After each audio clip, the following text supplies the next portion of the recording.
Salam and welcome back to the island of visual arts. My name is WISHAH and today I'm gonna show you how I made this wedding card animation. Now I have to say this is not a tutorial, it's more like a speed art video with my commentary. So if you are looking for a step-by-step full process video, do check out this uncut 3-hour long video. With that said, let's roll the intro.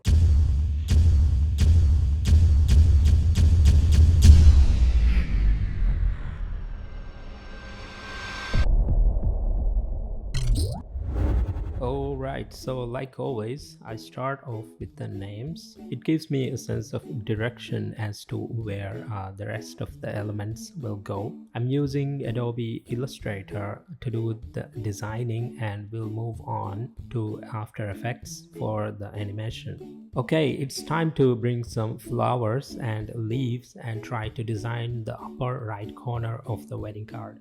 I'm downloading fully vector flower elements from freepik.com. I will leave a link in the description if you want to check that out.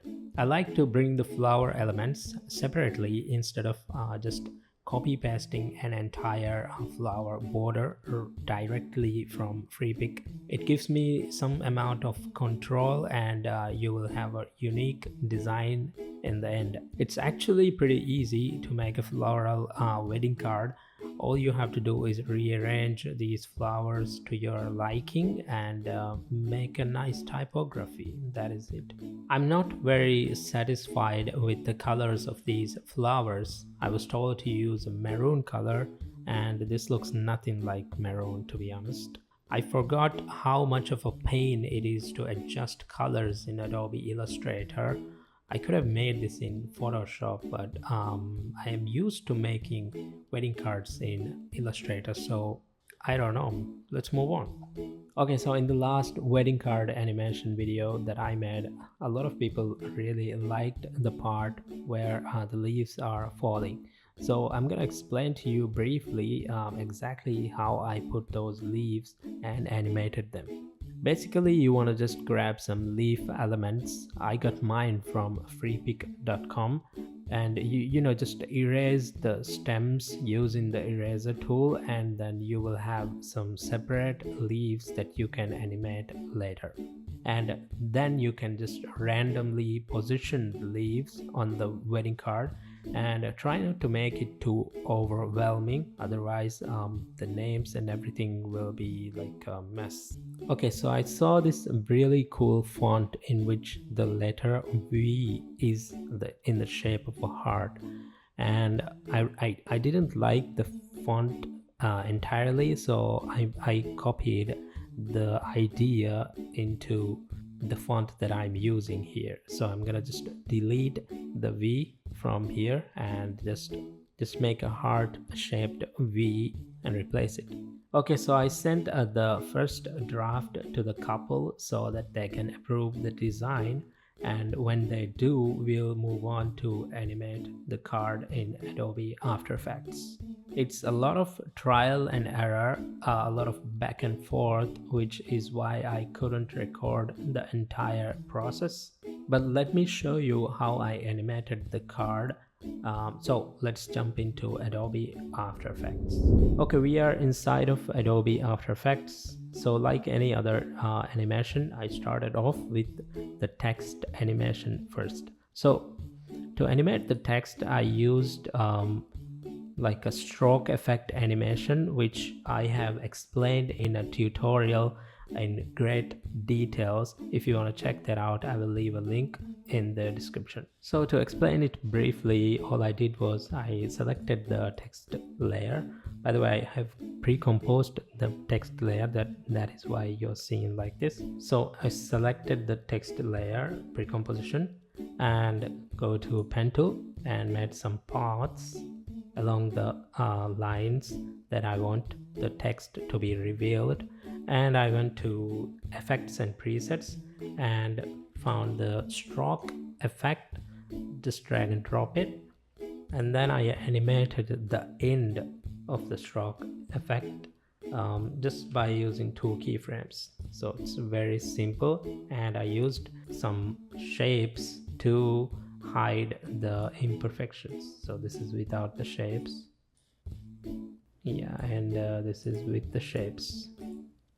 And then I animated the first name and the parents' names by using very simple transformation keyframes. So this is very simple actually. I'll just delete this and show you real quick how I made them.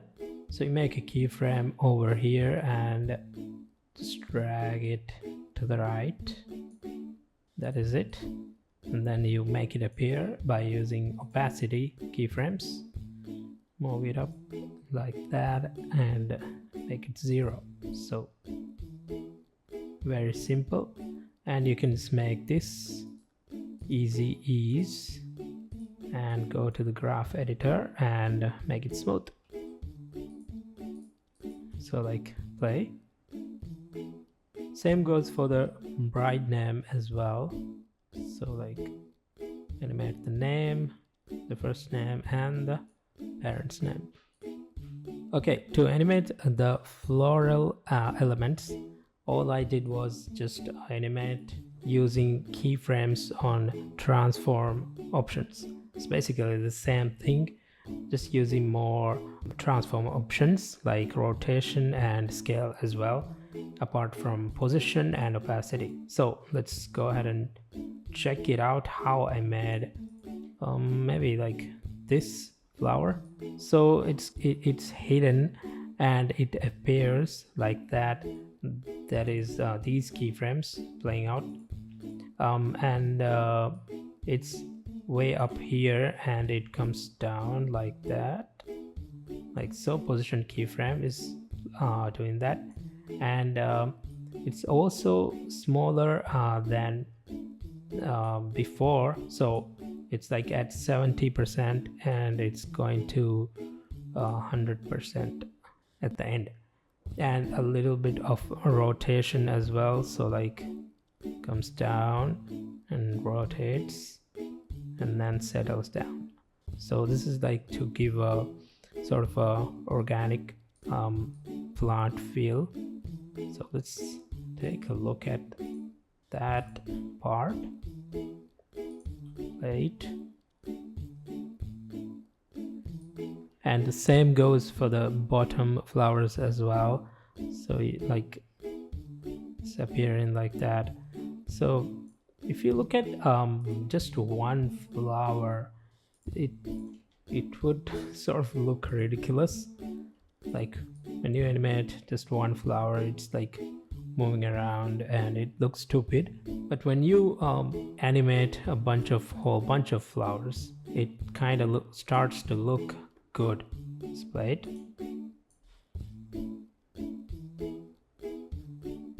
Okay, now it's time to animate some fallen leaves. So to do this, all I did was look at this leaf. What I have in my mind is this leaf is going to end up here, so I have to start drawing a path from here. So all I did was just animate some position keyframes and some rotation keyframes. So let's say this is going to end up here, and all I have to do is take the pen tool and just select the layer and just draw a path, like maybe something like that. And all you have to do is go to the mask and go to mask 1 and just copy the mask path. So you just click the mask path and just go to edit, copy, and all you have to do is go to position and edit, paste. That is it. So you can just delete the mask now, and this will animate from the path like so. So this is animating in reverse, which is not what we want. So you can just select all the position keyframes, right click, go to keyframe assistant and time reverse keyframe. So when you play that, it is doing that. So you can make this right click easy ease, you can make it easy ease. So all you have to do is now you have to rotate. Let's make it solo. All you have to do is you have to rotate this to the path. So when it's here, we can give it, maybe you can like give a rotation like keyframe around here, like so, and we can just rotate it like this, so it's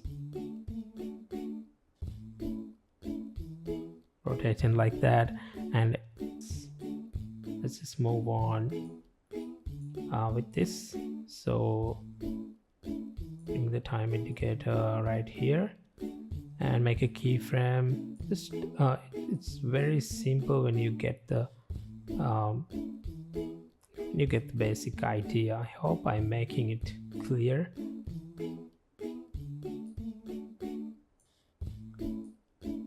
Like that, and like that.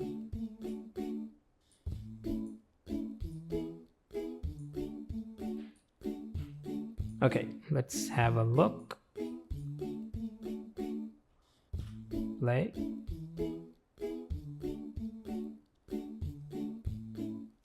Okay, let's have a look again. Cool. So this is the basic idea. Now what's left from the card animation is this part of the animation. So it's like very simple. This text is coming down by using, I just animated using position keyframes and opacity to give a like a fade in animation. And this 14 like it's like a popping animation. Basically all you have to do is just animate the scale keyframe like before going to the final stop, like 100% scale. I added another keyframe which is like 110%, so that is giving us this popping type of animation style. So the rest is just position keyframes, opacity, scale keyframe. I just animated this the y-axis of the scale keyframe. I kept the x-axis intact, so it's animating from top and bottom. And the rest of the 3 text layers is just basic position and opacity keyframe animations.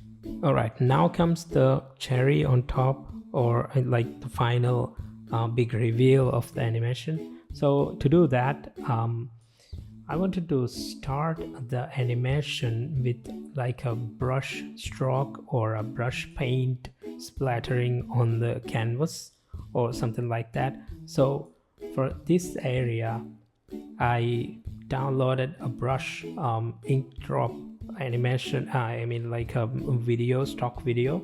So here I have a footage of an ink dropping. So all I have to do is erase some of these outer extra particles. So to do that, you can just make a mask like so. And then I went on to make it, I have to make it transparent because right now it's not transparent. To do that, I made a white solid layer just below the this layer, and just make it Luma matte. So, and now it's sort of inverted. We want the exact opposite of this. So to do that, you have to first before going to Luma matte, you have to invert this guy, so this layer. So I'm gonna invert. You can just drag and drop and invert effect from the effects and presets. After that, we can go to Luma matte. Now it's gonna give us a transparent ink drop. And then I added a curves adjustment layer to make it like solid color instead of half transparent. Now you can select both of these layers and right click and pre-compose them, and now you can give it like any color you want. Generate, fill, just give it any color. Okay, then I got this paper like texture image from unsplash.com. I'm gonna use this as like the background. So I have this idea in my mind to make it to make a camera and keep everything that is being animated close to the camera. So when the names start to animate, the camera will be close. So to do that, all you have to do is go to layer and new and make a camera first, and everything that you want to make 3D and close to the camera, you have to make all of that 3D. So the ink drop, the wedding card, the paper like texture image as well. So make all of that 3D, and now you can control the camera. Okay, now so it's very difficult to animate the camera itself. So like you have to move these things and the rotation, and it's like a big hassle. So you can do that very easily. You just have to make a new layer, new null, go to layer and new, and go to null object. So you're gonna name this null camera. All you have to do is now to parent the camera to the null camera. So now what you can do is you can make the null camera 3D, and you can go down here, transform, and if you move the null camera, null object, it will move the camera as well. So when you like rotate it, it rotates better. So now you can go to camera options and you can give a depth of field as well. So depth of field is to make it more realistic. That is going to make some parts of the video, the animation a bit clearer, and the far or the closer areas a bit blurry, so that it gives like a realistic camera feel. So before going to the final render, the bride and groom wanted me to add this slide as well to the wedding card. All I'm gonna do is I'm gonna animate these lines with the stroke animation effect, which I've already shown you, and this part as well, and these texts I'm gonna animate with position and opacity keyframes. Okay, now let's go ahead and watch the final big reveal, the result of all of this. Oh, it was written in the stars, the moon and the seas, and through all your love completed half my day. Oh, how I feel with you, January's within my reach.